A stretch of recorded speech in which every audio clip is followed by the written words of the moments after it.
Paltrocast. You're dialing in from Australia, I hear. Where in Australia at the moment? I'm in Katoomba, which is close to Sydney. Wow. Well, before I ask more about that, how are you? I'm good. I'm good. Same old plugging away. How about you? Nonstop, but pretty good. Last of the four interviews today, and a pleasure to be speaking with a great vocalist like yourself who has a trillion projects. It's one of those, where do you start with Ripper? Because there's a solo album, and there's the KK Priest, and you wind up guesting on everybody's album, etc. Then there's the Three Tremors, I think it was called, which played out here. It's hard to keep up, man. So what's the focus right now, the solo record or KK Priest? Well, KK's Priest is obviously the main focus right now. I mean, that's what I want to spend all my time doing at the moment. Hopefully, I can take all my time, but I'll probably, when I have my off time, I still guest on people's stuff, Right. and I'll probably be doing a new the full length solo record. Since I did the EP, I'll do a full length record. But KK's Priest is the main concern right now. Got it. Makes sense to me. And KK's Priest is interesting in that it gives the old fans what they want, yet it also pushes the ball forward with new material. I have to imagine that's kind of the best of both worlds, where you get to be yourself in Judas Priest finally. Yeah, I mean, I've been at it for so long. I've definitely forged my own career in music now. So it's nice to do it, and it's nice to be next to Ken. It's good to be next to KK and have a great band. I mean, the band's great, the guys are great, and it's such a great band to be with. But it's especially nice to be right next to Ken again, jamming. I've had the pleasure of interviewing Ken a few times, and golf seems to be his number two passion. Are you one of the metal golf people? Yeah, I love to go. I don't golf as much. I used to golf a lot. Ken and I used to golf quite a bit together when I was in Judas Priest. We haven't golfed since then, and he's yet to beat me. So I imagine it's probably us. It's probably time to get on the golf course again. I know he probably thinks he's better than me, but he's not. There's a big contingency of, if that's the right word, of metal golf people. The people who have the most energized, crazed onstage performance and persona, and then the most relaxed sporting preferences. Were you into golf before you were a metal virtuoso? Yeah, I golfed when I was younger, and I'd broken my arm really bad, so I couldn't play the other sports I wanted to play. So somebody said you should try golf, and like I said, I used to golf quite a bit. I only golf 2 or 3 times a year now, probably, and it's always at like events like Nico from Maiden. We'll go golfing and something. We'll golf, or like celebrity events I golf in. But yeah, I enjoy it. It's one of those things that you just get out there and whack a ball around and have fun. So if that's not your number two hobby, what's your number two hobby besides music? Probably just breathing. Right now in my life, I think I just concentrate on breathing every day and hope. You know what? I guess my hobby would be, when I'm at home, would probably be going to the gym, working out and exercising, and that's probably my hobby. But my kids and things like that kind of take up my time. I just spend so much time doing music. It's hard to have to do anything else. Well, speaking of that breathing, you're one of those man of a thousand voices kind of singers, where you can growl, you can do the high stuff, you can kind of make it all work, and that's a compliment. You didn't say that, I said that. So how do you hold your voice up so well all these years later? I think I'm just lucky and fortunate. I think I do take care of it, and the one thing I always want to do is sing as good as I can, and sing in as many styles as I can. And I think I'm just fortunate that it's held up pretty good throughout these years.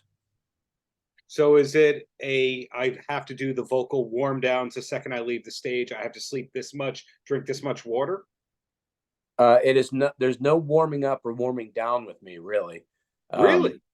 Yeah, I warm up on the KK's Priest shows. I warm up singing Hellfire Thunderbolt on stage. So I don't warm up or warm down. I do I don't talk a lot. I drink a lot of water. I show up and do my show, and then get to the hotel as soon as I can, um, and then I wake up every day hoping I'm going to be able to sing. So no nodules on the throat, nothing like that. I hope not. Okay. Uh, the voice is a weird thing. Sometimes you just don't have it. You just wake up and it's not there. There's nothing you can do about it. Got it. So this solo record, when did you write that versus the KK's Priest album? It was in between. There was time off from KK's Priest. I think KK started writing the last record, and Jamie Josted sent me the ideas for doing the solo EP, and we just stuck it in there and did it. Jamie's had this interesting path where Hatebreed is like the number 4 job he has of everything. And he's got this great niche, yourself included, where he takes people to do solo records and then has them do the heaviest record of their career. And I think Dee Snider might have been the first one he did that with. Was there any hesitation from you to do a solo record? There wasn't. Jamie was trying to get me to do it for about 10 years, really. And he wanted me to capitalize on the heaviness, and he knew what I see. The difference between Dee Snider and I had done heavy records before, and heavier stuff and heavier vocals. I think by far Dee Snider's first record with Jamie, which was fantastic. Yes. It was such a great record, and it was by far Dee's heaviest record. With me, I grew up singing thrash, and I did Jugulator and Beyond Fear, so I did some heavy records that were there anyways. And I think that was the only difference. But I couldn't wait. After I heard, the Dee Snider records, I thought, okay, Jamie, I'll do it now. You can do it, And he would always say, we're gonna go back to your roots, the stuff that you always sang and did. We're gonna do that. So, and I loved it. Now everyone knows you were in the Priest tribute stuff before you found your footing.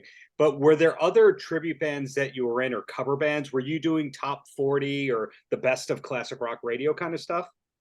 I did a lot of stuff, but I grew up, when I made Judas Priest, when I did the Judas Priest tribute band, I only did it for a little bit of time. We did that because I was in a band called Winter's Bane, and we couldn't play shows because heavy metal was really bad at that time. So we would open up as Winter's Bane and then do Judas Priest. I was actually in a Seattle tribute band when I made Judas Priest. People never talk about that, but for about a year, I was in a band called Seattle, and we did, I was singing Chris Cornell and things like that. So, but I always did, and I think that's probably what helped me develop a wider range of voices, because I was in bands singing Slayer and Testament and Pantera and stuff also when I was younger. So I was kind of able to widen my range of vocals. Wow. Were you ever a power pop guy? No. I'm not a power pop. I was never a power pop guy, or I was never a European metal kind of fan either. I was, good old straightforward metal. Now I've changed a lot as I got older. I always loved David Bowie, which you could tell vocally that I probably would love someone like David Bowie. I love the Beatles now. I listen to the Beatles all the time. I've mellowed out as I've gotten older. It's funny because my records seem to be getting heavier, but my stuff I listen to seem to be getting mellower. So that's probably a pretty cool thing. It's the golf in you, I think. Yeah, I think it probably is. I would probably listen to some Bee Gees more for the golf stuff. Hey, the Bee Gees had a fantastic rhythm section. Sometimes, yeah, see? The more you listen to the light jazz, the smooth rock, the yacht rock, whatever you want to call it, you realize that the musicianship is as good as, if not better than, the metal. Yeah, but one of the best golfers in the world now listens to metalcore. So on the PGA event, so he just won. Victor Hovland. He just won. He's a youngster, but he's a metalhead, so it's pretty cool. Absolutely. I have to look up Victor. We find out over time more and more chefs are metalheads, pro athletes. The metal has never died. And related to that with your career, it's great to see that you continue to grow and grow and grow every year. It's like you have this cottage industry of people that just want to see Ripper do what he does. When did you realize that you didn't need a major record deal then you were going to be fine as a result, just pushing the ball forward as you. Well, I think that's because time changed, and that's what you have to do now. I haven't had a choice to try and make a band work and have a regular job as well, or I could just make music work, and that's my regular job, music. And I think after I left, I think I was in Ingve when I really realized people started wanting me to fly places and play solo, and they'd have a band for me. And um, that's when I realized I could do solo touring around the world and just have other bands. And then when COVID hit is when I realized I could be a guest singer on people's records, because I had to figure out something to do. And so that's kind of when that hit. So I think when you have a singing voice like me that can sing just about anything, from a classic, you know, kind of a rainbow kind of a thing going on to a Sepultura thing going on, you get you're in demand to do different things. So kind of open the floodgates. Have you ever done jingles? I've I've never really done jingles. I've had some songs that have made like TV shows or commercials, but they were already established songs. I think one of the Charred Walls of the Dam songs was on a TV show, and I've never done jingles, but I'm shocked I haven't. I mean, I don't think I have. Now that I think about it, I have to go back. I've done so much, I forget what I've done. A lot of your peers have done jingles. Like when I used to work with TNT, there was I think it was an American Express commercial that Tony Harnell did that people don't know is Tony Harnell, and John Bush from Anthrax for a while. It was, I think, more of a voiceover thing. He was on Burger King commercials. You Yeah. never know. Maybe you should have that reel that Well, once I get a new management, I'll have to switch to commercials. As a side hustle. But we love what you're doing, Ripper. So 2 quick questions, and then I'll let you go. And the first one is, does anyone call you Ripper in everyday existence, or are you Tim to everyone, or does it go depending on who it is, if you're Ripper or Tim? I get Ripper probably more than Tim. It's funny because I tried to get rid of it. When I joined Iced Earth, I tried to get rid of the Ripper name. Well, maybe that was the management trying to, but people just back then people called me Rip a lot. They'd call me Rip. Hey, Rip. Yeah, I think everybody calls me Ripper. It's really funny that, and if old school people who act like they're friends with me when I was young, they'll say, "Hey, I know Timmy," but nobody ever called me Timmy, so I know they probably weren't my friend. But yeah, people are on the Ripper bandwagon. And then the last question I have for you is, what was the hard rock band that got you into hard rock long term? Was it Kiss, Van Halen, Maiden? What was it? It was probably, well, the first start would have been things my dad listened to when I was young in the 70s, like Aerosmith and Bachman Turner Overdrive and Rolling Stones. But Kiss was Rock and Roll Over. I got that record. So that was probably the first one. And then the big turning point to go strictly hard rock was probably Screaming for Vengeance. Judas Priest was probably the record that made the turning point. Got it. And will we hear anything from Screaming for Vengeance on the upcoming KK's Pre-States? Yeah, I don't think we have anything from there. I don't think so yet. I think right now we'll probably just add more KK's Priest songs, and we'll probably, hopefully, add some more songs from my era, Judas Priest, Jugulator, and Demolition. But right now, I think we love to just keep putting in the KK's Priest songs. What a problem to have your own catalog and a classic catalog to pull from.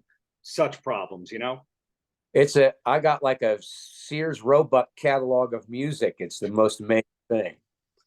Well, Tim, not Timmy, Tim, thank you for the many years of great music. Looking forward to your next gig here in New York. Looking forward to the solo record. Haven't dug into that yet, and everything that's to come from you. Yeah, Darren, we'll talk soon. And whenever you want to chat, just reach out to me on social media or whatever, and I'll answer whatever questions. Paltrocast.